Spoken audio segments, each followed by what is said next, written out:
அனைவருக்கும் அஸ்ஸலாமு அலைக்கும்.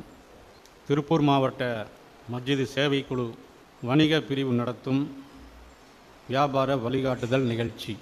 இந்த அருமையான நிகழ்ச்சிக்கு ஆர்வத்துடன் வந்து பொறுமையுடன் அமர்ந்து இந்த பேச்சுக்களை கேட்டுக்கொண்டிருக்கின்ற உங்களுக்கு நிச்சயமாக நீங்கள் எதிர்பார்க்கின்ற ஒரு விஷயம் அல்லது ஒரு செய்தியை அறிந்து கொள்ள வேண்டும், தொழில் சம்பந்தமான ஒரு ஞானத்தை பெற்றுக்கொள்ள வேண்டும் என்கின்ற ஒரு நல்ல எண்ணம்.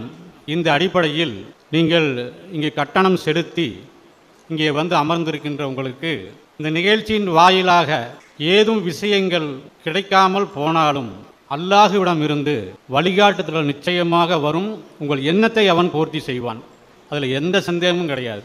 நபிகள் நாயகம் ஸல்லல்லாஹு அலைஹி வஸல்லம் அவர்கள் அறிவிக்கின்றார்கள், ஒவ்வொரு செயலும் எண்ணங்களை அடிப்படையாக கொண்டது, ஒவ்வொருவனுமே தான் எண்ணியதையே பெறுகின்றான் என்று நபிகள் நாயகம் ஸல்லல்லாஹு அலைஹி வஸல்லம் அவர்கள் அறிவிக்கின்றார்கள்.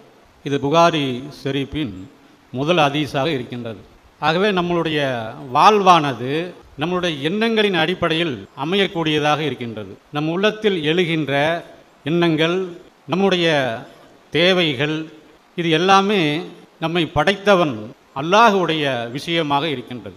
நம்மை படைப்பதற்கு முன்பாகவே நமக்கு தேவையான அனைத்து விஷயங்களையும் இறைவன் இந்த பிரபஞ்சத்தில் அமைத்திருக்கின்றான்.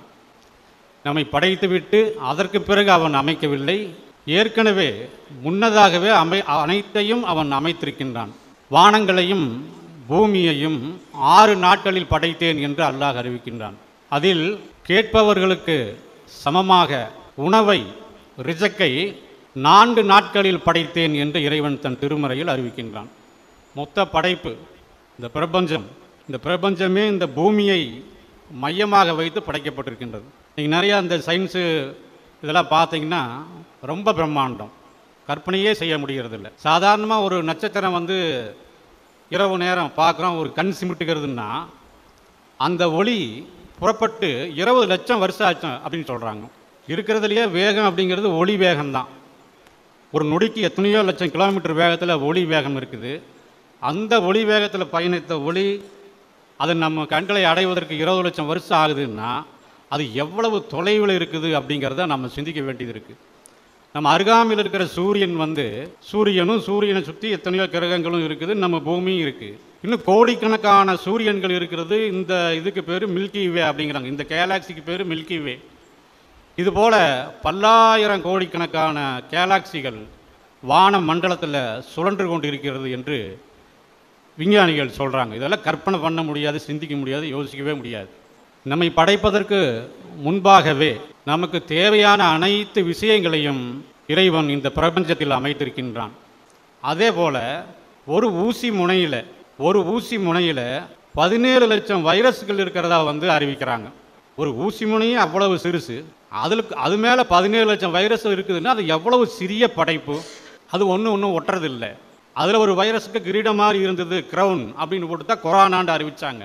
பிரம்மாண்டமான படைப்புகளும் மிக நுட்பமான படைப்புகளும் இந்த பிரபஞ்சத்தில் அல்லாஹ்வுடைய இறைவனுடைய அந்த படைப்பு செயல்பட்டு கொண்டிருக்கிறது. இறைவன் தன்னை பற்றியும் தன் படைப்பை பற்றியும் தன்னுடைய திட்டங்களை பற்றியும் அதில் பூமியை பற்றியும் பூமியில் இருக்கக்கூடிய அனைத்து விஷயங்களையும் மனிதர்களை பற்றியும் யாவற்றையும் தன்னுடைய புத்தகத்தில் திருமறை குர்ஆனில் தெள்ளத் தெளிவாக சிறப்பாக அமைத்திருக்கின்றான். அதில் அந்த குர்ஆனில் நமக்கு வழிகாட்டப்படாத எந்த ஒரு விஷயமும் கிடையாது. இப்போ நாம் வந்து என்ன ஒரு நோக்கத்தில் அமர்ந்திருக்கிறோமோ அது எல்லாமே திருமறை குர்ஆனில் இருக்குது.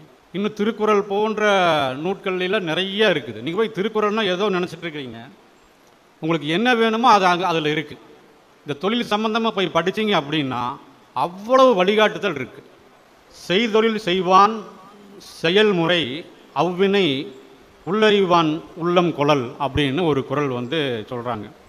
நாம் எந்த தொழிலில் ஈடுபடுகின்றோமோ அந்த தொழில் அனுபவம் மிக்கவர்களை சந்தித்து அதை பற்றி கேட்டு தெரிந்து கொள்ள வேண்டும் என்று வள்ளுவர் சொல்கிறாங்க.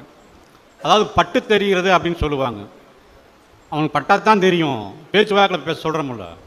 ஆனால் அப்படி படாமலேயே ஞானங்களை கொண்டு அந்த விஷயங்களை வந்து நாம் அறிஞ்சு கொள்ள முடியும் அப்படின்னு சொல்லி திருக்குறளில் அவங்க சொல்கிறாங்க. ஏராளமான குறள் இருக்குது. திருமறை குரானிலோ மிக சீரிய முறையில் தொழில் எப்படி செய்யணும், விவசாயம் எப்படி செய்யணும், என்ன செய்யணும், தொழில் ரீதியாக வெற்றி பெறணும் அப்படின்னா நம்மக்கிட்ட என்ன தகுதி வேணும், அதாவது நம்ம கையில் என்ன இருக்குது அப்படிங்கிறத பற்றியெல்லாம் அல்லாஹ் தன் திருமறையில் விவரிக்கின்றான்.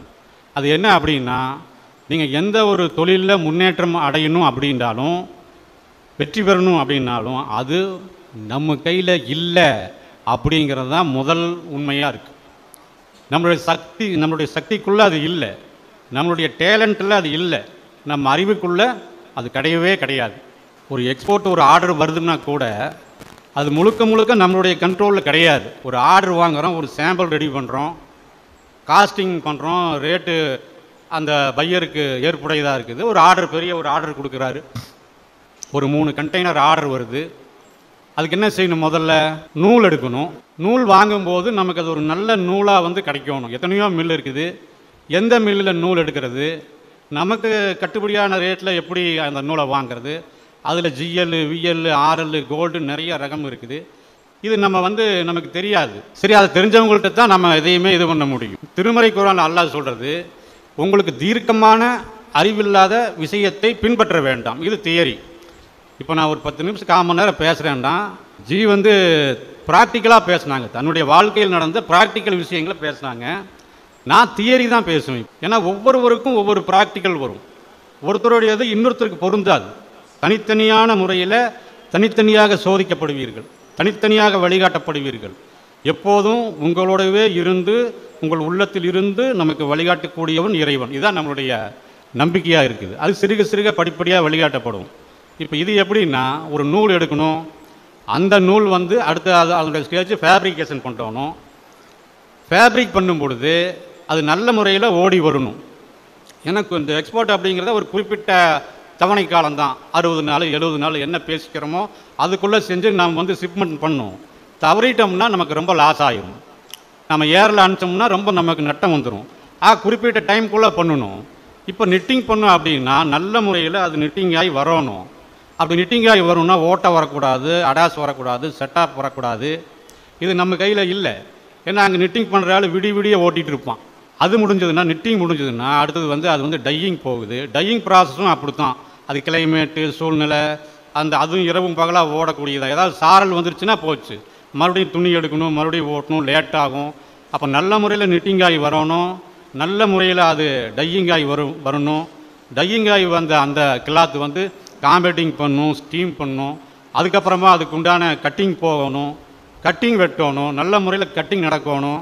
நடந்த கட்டிங் பின்னாடி அதுக்கு பிரிண்டிங்கு, எம்ப்ராய்டரி, இந்த மாதிரி வேலைகளை செஞ்சு அப்புறம் அது ஸ்டிச்சிங் போகணும். ஸ்டிச்சிங் போய் நல்ல முறையில் தையல் நடைபெற்று அது பேக்கிங் ஆகி அது எல்லாமே ரெடி ஆகணும். ரெடி ஆனதுக்கு முன்னாடி அந்த QC வந்து பார்க்குற நேரத்தில், உடைக்கிற நேரத்தில் அது நல்ல பீஸ் வரணும். இதெல்லாம் செக்கிங் எல்லாம் முடிஞ்சது அப்படின்னு சொன்னால் தூத்துக்குடி கொண்டு போய் கப்பலில் இந்த சரக்கை ஏற்றி விடணும். இது நல்ல முறையில் அந்த ஊருக்கு போய் சேரணும். அமெரிக்காவோ எந்த நாட்டுக்கு அனுப்புகிறோமோ அங்கே போய் சேரும் பொழுது அங்கே இருக்கிற QC ஒரு பண்டலை உடைச்சி அந்த பீஸ் எடுத்து பார்க்குற நேரத்தில் அந்த பீஸ் மெஷர்மெண்ட் எல்லாம் நல்லா வரணும். இவ்வளவு ப்ராசஸும் நம்ம கையில் இருக்குதா? ஏதாவது நம்மளால் கண்ட்ரோல் பண்ண முடியுமா? ஆக நம்மளுடைய முதல் ஒரு தொழிலையோ ஒரு இதுலேயோ நம்ம முன்னேறணும் பிடிக்கணும்னா நம்முடைய ஃபஸ்ட்டு என்னவாக இருக்கணும் அப்படின்னா, நம்மளால் ஆகக்கூடியது இது இல்லை. நம்மளுடைய அறிவினாலேயோ திறமைனாலேயோ நம்மளுடைய டேலண்ட்னாலேயோ நாம் முன்னேற முடியாது. இதுக்கு முழுக்க இறைவனுடைய உதவி வேணும். அதை தவிர வேறு இது கிடையாதுங்கிறது நம்மளுடைய அடிப்படையான ஒரு விஷயமாக நாம் எடுத்துக்கணும். அடுத்தது, ஒரு தொழில் செய்கிறோம் அப்படின்னா நமக்கு என்ன வேணும்? பணம். வேற ஹக்கு அப்படி இல்லை. பணம் வேண்டாம், ஹக்கு வேணும், அது வேண்டான்னு சொல்ல முடியாது. பணம்னா எதுவுமே வேண்டியதில்லை. தொழில் செய்கிறதுக்கு நிறைய பேர் இப்படி தான் நினைக்கிறாங்க. பணம் வேணும், இடம் வேணும், அதை பற்றியெல்லாம் தெரியணும்.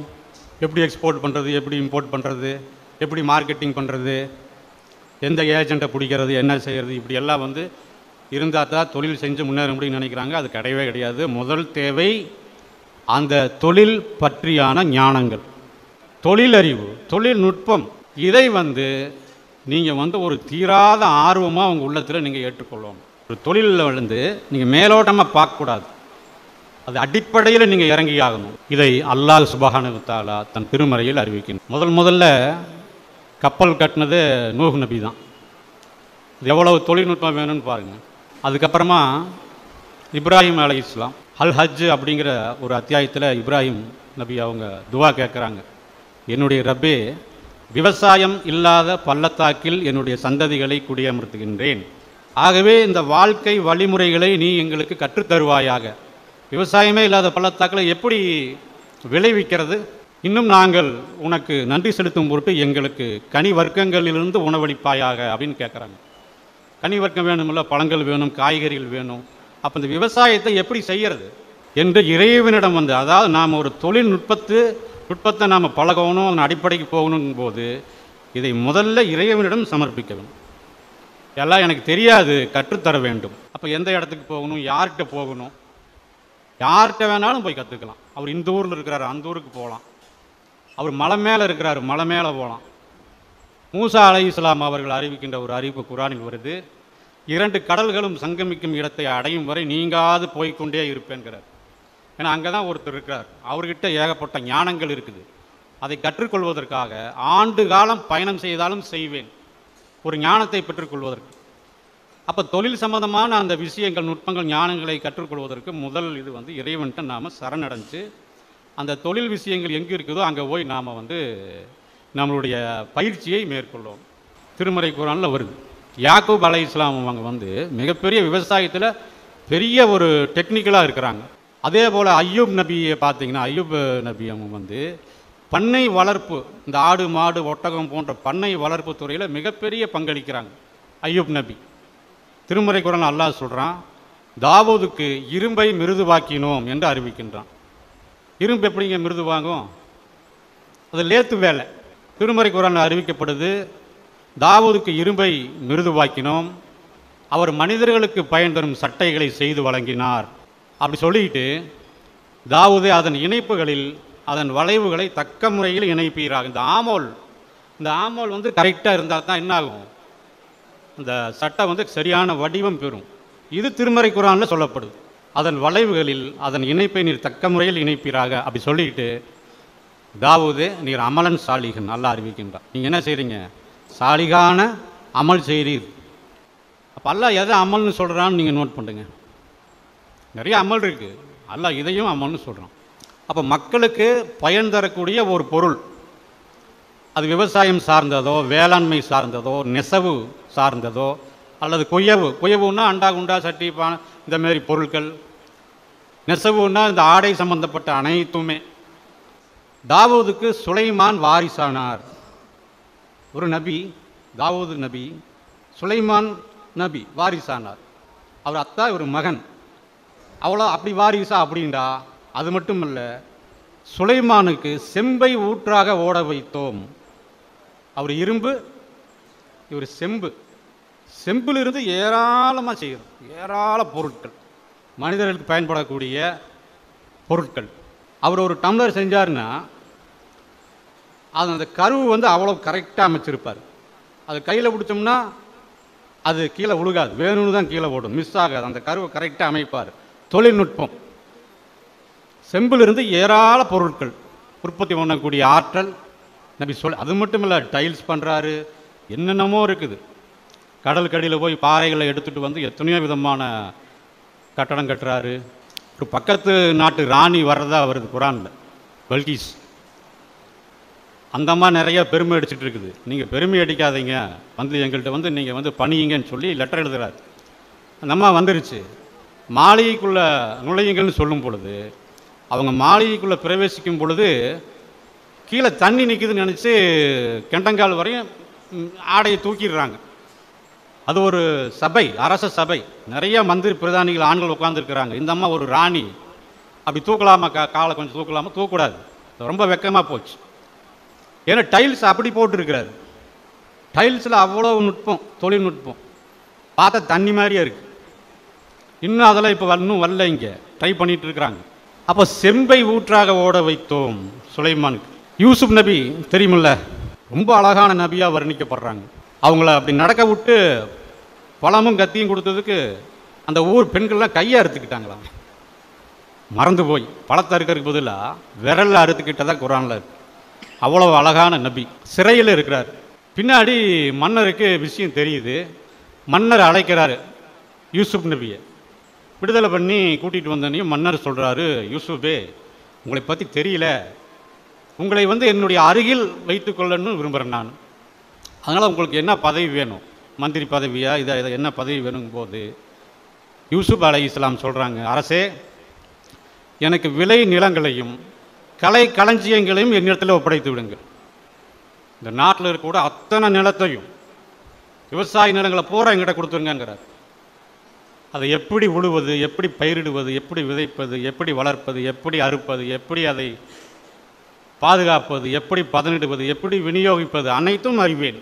அப்போ நபிமார்கள் தூதர்கள்னா யாருன்னு பாருங்கள், இந்த கோணத்தில் பாருங்கள். விவசாயம், வேளாண்மை, ஆடை, இது இப்படி ஒவ்வொரு நபியாக அப்படி போனோம்னாக்க மிகப்பெரிய சிறப்பு. தொழில் வளங்களையும் தொழில்நுட்பங்களையும் அடிப்படையில் இருந்து போய் அதை மிக பிரம்மாண்டமாக கற்று உலகத்துக்கு கற்றுக் கொடுப்பவர்கள் நபிமார்கள். ரசூல்மார்கள்ட்டு தான் தொழிலையே உலகம் கற்றுக்கும். இப்படி லைனாக வருது அந்த தொடர். அதில் நம்ம அருமை நாயகம் நபிகள் நாயகம் ஸல்லல்லாஹு அலைஹி வஸல்லம் அவர்கள் காத்தமுன் நபி என்று அல்லாஹ் அறிவிக்கின்றான். நபிமார்களுக்கெல்லாம் முத்திரை. அதாவது ஒவ்வொரு நபியிட்டு இருக்கக்கூடிய ஒரு எல்லா விஷயமும் இவங்கள்ட்ட இருக்கும். மொத்தம் 25 நபிமார்கள். 25 பேரையும் ஒருத்தட்ட பார்க்கணுன்னா நாயகம் ஸல்லல்லாஹு அலைஹி வஸல்லம் எல்லா தொழிலும் தெரியும். இப்போ அல்லாஹ் அறிவிக்கின்றான், நீங்கள் நபிமார்களையும் தூதர்களையும் பின்பற்றுங்கள். எப்படி பின்பற்றுறது? இந்த பகுதியின்படி நாம் எந்த ஊரில் இருக்கிறோமோ அந்த ஊரில் இருக்கிற தொழில் ஞானங்களை நாம் நல்ல முறையில் கற்றுக்கொள்ள வேண்டும். இன்றைக்கி கூட பேப்பரில் பார்த்தா அடுத்த டார்கெட் 39 லட்சம் கோடி டார்கெட். ஆமாம், இந்தியாவில் இந்த ஆடை இதில் பேப்பரில் போட்டுருக்குறாங்க. எல்லா பக்கமும் இந்த ஜவுளி பூங்காக்களை நிறுவ போகிறதா அறிவிக்கிறாங்க. ஈரோடெல்லாம் டெக்ஸ்டைலில் மிகப்பெரிய வளர்ச்சி பெறும்னு அறிவிக்கிறாங்க. 2030 உலகத்துக்கே ஏற்றுமதி செய்யக்கூடிய இந்த பவர்லூம், ஹேண்ட்லூம் இப்படியெல்லாம் மிகப்பெரிய லெவலில் ஒவ்வொரு ஊர்களிலும் ஒவ்வொரு தொழில் மிகப்பெரிய வளர்ச்சி இந்தியாவில் அடைஞ்சிட்டு இருக்கு. ஆனால் அதனுடைய அடிப்படை நமக்கு தெரியும். இப்போ திருப்பூர் இருக்குது, மில்லுக்கு இருக்குது, அது மிக பிரம்மாண்டமான தொழில்நுட்பமாக இருக்குது. அந்த தொழில்நுட்பத்தை கற்றுக்கிட்டிங்கன்னா மிகப்பெரிய வேலை வாய்ப்பு இருக்குது. அடுத்தது நிட்டிங் இருக்குது, பிரிண்டிங் இருக்குது. பிரிண்டிங்கெல்லாம் பெரிய டெக்னாலஜி. இன்றைக்கி உலகம் பூரா இனி பிஸ்னஸே தொழிலே பிரிண்டிங் டெக்னாலஜி தான். யார் பிரிண்டிங் டெக்னாலஜி நல்லா செய்கிறாங்களோ அவங்களுடைய பொருட்கள் நல்ல முறையில் விற்பனை ஆகும். பிரிண்டிங் தான் இனி அடுத்த டையிங் தொழில்நுட்பம் இருக்குது. எத்தனையோ திருப்பூரில் பார்த்தா கிளை கிளையாக நிறைய தொழில் இருக்குது. அது எல்லாமே நீங்கள் அதனுடைய அடிப்படையான விஷயங்களை நாம் கற்றுத்தேரணும். அது ரொம்ப ஈஸி. சும்மா ஒரு 3 மாதம் 4 மாதம் ஒரு இடத்துல போய் இருந்தோம்னா ஆட்டோமேட்டிக்காக அதனுடைய எல்லா விஷயங்களையும் நாம் கற்றுக்கலாம். அதாவது நம்ம தொழிலில் முன்னேறணும், வாழ்க்கையில் வெற்றி பெறணும் அப்படின்னா நமக்கு முதல் அடிப்படை தேவை பணம் அல்ல, தொழிலறிவு, தொழில்நுட்பம். நீங்கள் நபிமார்களையும் தூதர்களையும் பின்பற்றணும். இது ஒரு மார்க்க கடமை, இது ஒரு பரல். ஒவ்வொரு நம்பிக்கை கொண்டவர்களும் தொழில் முறைகளை நன்கு கற்றுக்கொள்வது பரல், கடமை. அப்போ டெக்னாலஜியாக நீங்கள் இருந்தீங்கன்னா உங்களுக்கு பணம் வேண்டியதில்லை. பணம் கொடுக்குறதுக்கு ஆளுக்கு தாராளம் நிறையா வருவாங்க. இங்கே நிஃப்ட்டுன்னு இருக்குது. இப்போ இங்கே இருக்கிற பனியன் தொழில் நிஃப்ட்டில் 3 வருஷம் கற்றுக் கொடுக்குறாங்க. இந்த மெர்ச்சன்டைசர் வெளியில் வந்த உடனே ஜாப், உடனே 30,000 சேலரிக்கு பயங்கரமான டிமாண்ட் இருக்குது. நீங்கள் தினமலர் பேப்பர் எடுத்து பாருங்கள், திருப்பூர் பதிப்பு, மெர்ச்சன்டைசர் வாண்டட் போட்டு நிறைய வந்துகிட்டே இருக்குது. அதில் நம்ம என்ன படிக்கிறோமோ அது கம்பெனியில் ப்ராக்டிக்கலாக நாம் செய்வோம்.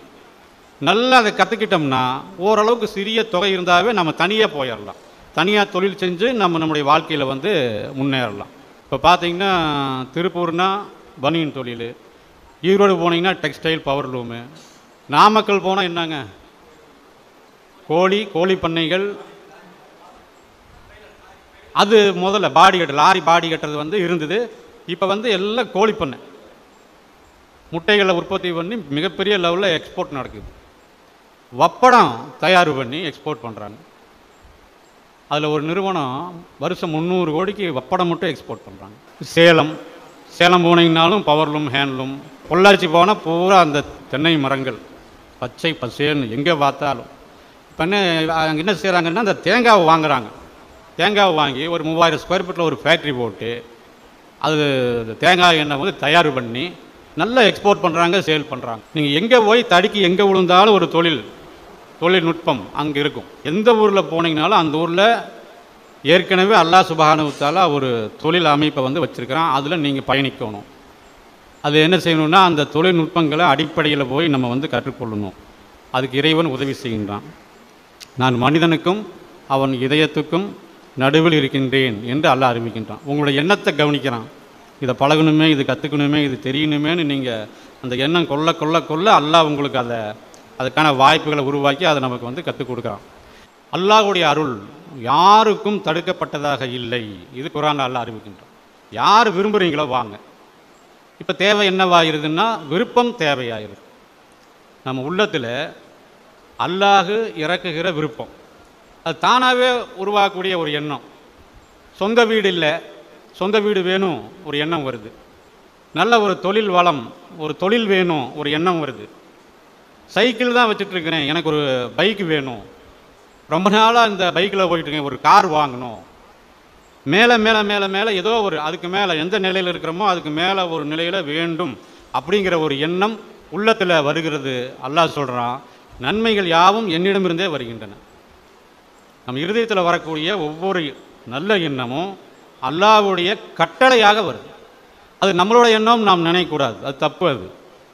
இது அல்லாஹ்விட்டிருந்து வருது. இதை நான் ஆமீன் என்று ஏற்றுக்கொள்கின்றேன். சொந்த வீடு வேணும், ஏற்றுக்கொள்கின்றேன். சொந்த தொழில் வேணும், ஏற்றுக்கொள்கின்றேன். இதெல்லாம் நம்மளால் எங்கே முடியும், இதெல்லாம் ஆகாது, நாம் போய் கார் வாங்க முடியுமா? இப்படியான இந்த சிந்தனைகளை வந்து சைத்தான் வந்து தூண்டி வர்றான். ஒவ்வொருத்தருடைய உள்ளத்திலையும் அவநம்பிக்கை ஊட்டக்கூடிய அந்த மைனஸ் இதை வந்து சைத்தான் வந்து ஏற்படுத்தும் பொழுது அவுது பில்லாஹி மினஷ் ஷைத்தானிர் ரஜீம்னு சொல்லுங்க அல்லாஹ் அறிவிக்கின்றான். கெட்ட எண்ணம் வந்ததுன்னா என்ன சொல்லிடணும்? இப்போ சொன்ன மாரி மார்க்கெட் சரியில்லை, வியாபாரம் சரியில்லை, எங்கேயாவது திண்ணையில் போய் உட்காந்தோம்னா திருப்பூர் முதல் மாதிரி இல்லை, அப்படி இப்படி இந்த மைனஸ் பேச்சை பேசுவாங்க. அந்த இடத்துல உட்காரக்கூடாது சொன்னார். ஆனால் இது திருமறையில் ஒரு வசனமாகவே இருக்குது.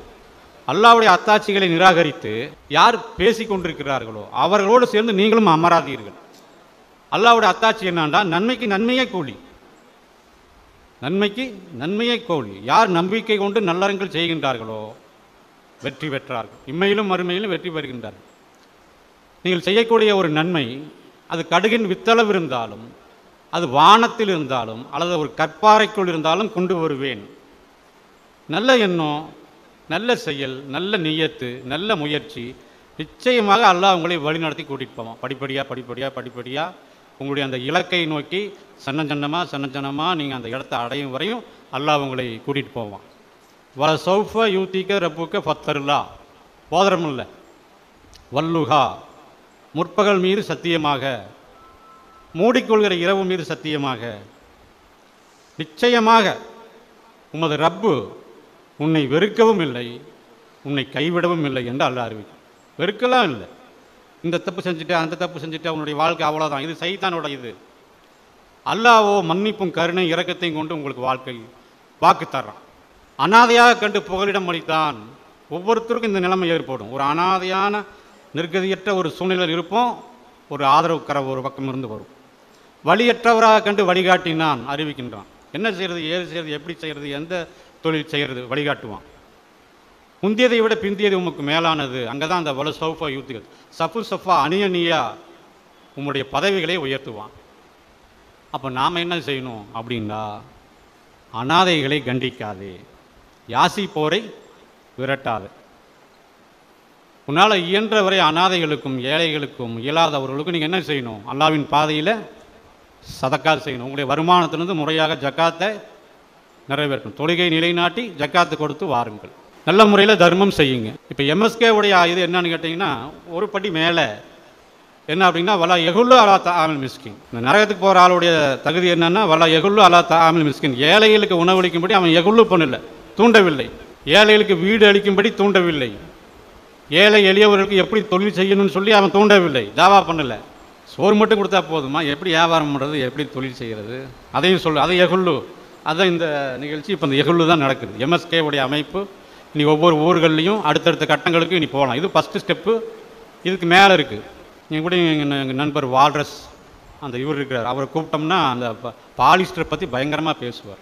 அது பாலிஸ்டர்லேருந்து எப்படி எப்படி என்னென்ன பண்ணலான்ட்டு இந்தமாரி நிறையா வந்து வழிகாட்டக்கூடியவங்க, பயிற்சி அளிக்கக்கூடியவங்க நிறையா இருக்கிறாங்க. வருங்காலங்களில் இந்த எம்எஸ்கேவுடைய அடுத்தடுத்த கூட்டங்களில் வேறு மாதிரியாக எப்படி ஒரு தொழில் பண்ணணும், எப்படி இது பண்ணணும், அதுக்குரிய அந்த அவங்கள வரவழைச்சி கூட ஒவ்வொரு ஊர்கள்லேயும் நம்ம வந்து கூட்டம் போடலாம். அடிப்படையான விஷயம் என்னென்னா, நம்ம உள்ளத்தில் இறைவன் அறிவிக்கின்றான், உங்களுக்கு இது வேணும், இப்படி ஆகணும், இப்படி செய்யணும், இந்த இடத்துக்கு நீங்கள் போகணும் என்று இருதயத்தில் வரக்கூடிய ஒவ்வொரு எண்ணமும் அல்லாஹ்விடமிருந்து வருகின்றது என்று நாம் ஈமான் கொள்ள வேண்டும். அதை ஏற்றுக்கொள்ளணும். ஃபஸ்ட்டு ஸ்டெப்பு ஏற்றுக்கிறது. எப்படி பெங்களூர் போகிறது? ஒரு கார் இருக்குது, நான் 3 பேர் இருக்கிறோம், இரவு நேரம், காரில் இருந்து ஒரு 100 மீட்டருக்கு தான் வெளிச்சம் வரும். இந்த 100 மீட்டர் வெளிச்சத்தை வச்சுட்டு பெங்களூர் போக முடியும்னா போக முடியும். படிப்படியாக கொஞ்சம் கொஞ்சமாக அந்த வழிகாட்டுதல் வந்து ஏற்படும். அல்லாஹ்வுடைய திருநாமங்களில் ஒன்று ரஷீத் அப்படின்னா வழிகாட்டுபவன். எங்கிருந்து? உங்களோடு இருந்து, இதயத்தோடு இதயமாக, உள்ளத்தோடு உள்ளமாக, பிடரி நரம்பை விட சமீபமாக இருந்து ஒவ்வொரு நேரத்திலையும் அல்லாஹ் வழிகாட்டுவான். இதை உணரணும். இன்னொரு பேர் அல் ஹாதி, வழி நடத்துபவன். வழி நடத்திட்டும் போவான். எந்த நேரத்தில் என்ன செய்யணும், எப்படி செய்யணும், யாரை சந்திக்கணும். மார்க்கெட்டிங்னாவே சந்தைக்கு போயிட்டு தான் ஆகணும். ஒரு ஒரு ஒரு கொஞ்ச நாளாக ஒரு கட்டிங் மாஸ்டராகவே இருந்தார் ஒருத்தர். அவ்வளோதான் அவருக்கு தெரியும். ரோலை உருட்டி கட் பண்ணுவார். இப்போ அவருடைய இருதயத்தில் நம்ம ஒரு கம்பெனி வைக்கணும்னு ஒரு எண்ணம் வருது. இப்போ என்ன செய்வார்? அவர் என்ன செய்வாருன்னா சிந்திப்பார். நாம் ஒரு சாதாரணமான கட்டிங் மாஸ்டரு, நாம் எப்படி கம்பெனி வைக்க முடியும்? ஆகையினால இதெல்லாம் வீணான எண்ணம், இது சரியில்லை, இந்த எண்ணம் சரியில்லைன்னு சொல்லி அதை வந்து ரிஜெக்ட் பண்ணுவார். ஆனால் மீண்டும் மீண்டும் அந்த எண்ணம் வரும், ஒவ்வொரு நாளும் வரும். ஏன்னா அது அல்லாட்டிருந்து வருது. ஒவ்வொரு நல்ல எண்ணமும் இறைவனிலிருந்து வருது. அது மலக்குகள் சுமந்து வர்றாங்க. திருமறை குர்ஆனில் அல்லாஹ் அறிவிக்கிறான், 2 3 நன்னான்காக இறக்கைகளை உடைய வானவர்களை என் தூது செய்தியை எடுத்து செல்பவர்களாக ஆக்கினேன். டெய்லி வர்றாங்க மலக்குகள். நீ ஏழ்மையானவன், உன்னை சுற்றி இருக்கிற உன்னுடைய உறவினர்கள் எல்லாருமே ஏழ்மையில் இருக்கிறீங்க, நீங்கள் ஒரு கம்பெனி வைக்கணும், நாம் ஒரு கம்பெனி வைக்கணும், ஒரு பொருளை தயார் பண்ணணும், ஜட்டி தயார் பண்ணணும், ட்ராயர் தயார் பண்ணணும், அல்லது பனியன் தயார் அப்படின்னு சொல்லி ஒரு எண்ணம் வரும் பொழுது குறுக்க நிற்கிறது. நாம் சாதாரண கட்டிங் மாஸ்டராச்சே, நாம் எப்படி செய்ய முடியும்? அப்போ இப்போ இது என்ன விஷயம்னா, முதல்ல வரக்கூடிய உள்ளத்தில் வரக்கூடிய ஒரு நல்ல எண்ணத்தை முதலில் ஏற்றுக்கொள்ளணும். அதை நிராகரி பண்ணுறதுக்கு பேர் தான் குஃப்ருங்கிறது. கஃபர அப்படின்னா நிராகரித்தல், ஈமான்னா ஏற்றுக்கொள்ளுதல். இப்போ இறைவன் எதிர்பார்க்கறது இந்த ஃபஸ்ட்டு ஸ்டெப்பை நீங்கள் ஏற்றுக்கணும். நல்ல எண்ணங்கள், தொழில் நல்லா செய்யணும், மார்க்கெட்டிங் பண்ணணும், இது பண்ணணும், அது அந்த முதல் அடிப்படையை நாம் ஏற்றுக்கொண்டால் அடுத்தது அறிவிக்கப்படுது. சன்னமாக உறுதிப்படுத்துறதுக்காக அல்லாஹ் அப்படி செய்கிறான். கொஞ்சம் கொஞ்சமாக ஒரு விதையிலிருந்து, அது மண்ணுக்குள்ளே மறைஞ்சிருக்கு, அந்த விதை வெடித்து கிளம்பி பூமியை பொழந்து ஒரு சின்ன தளிராக வந்து அப்புறம் அது ஒரு தண்டாகி, அந்த தண்டு அப்படி வளர்ந்து ஒரு மரமாகி, அந்த மரம் கிளைகளை வந்து அப்படி பரப்பி, கிளைகளிலிருந்து அந்த பூக்கள் உருவாகி, பிறகு காய்கள் வந்து அந்த காய் கனிந்து பழமாவதை நீங்கள் உற்று நோக்கவில்லையா? அல்லாஹ் கேட்குறான். அல்லாஹ்வுடைய ப்ராசஸ் பாருங்கள், படிப்படியாக நடக்கும். ஆனால் விதையை கிள்ளி எரிஞ்சிட்டிங்கன்னா ஒன்றும் நடக்காது. விதையை பாதுகாக்கும். விதை என்பது அல்லாஹ் அறிவிக்கின்ற அந்த எண்ணங்கள்.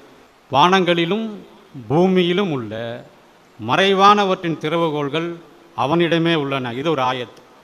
எல்லா ரகசியமும் எல்லா சாவிகளும் அவனிடமே உள்ளன. அவற்றை அவனை என்று யாரும் அறிய மாட்டார்கள். தரையிலும் கடலிலும் உள்ளவற்றை அவன் அறிகின்றான். அவன் அறியாமல் ஒரு இலையும் உதிர்வதில்லை.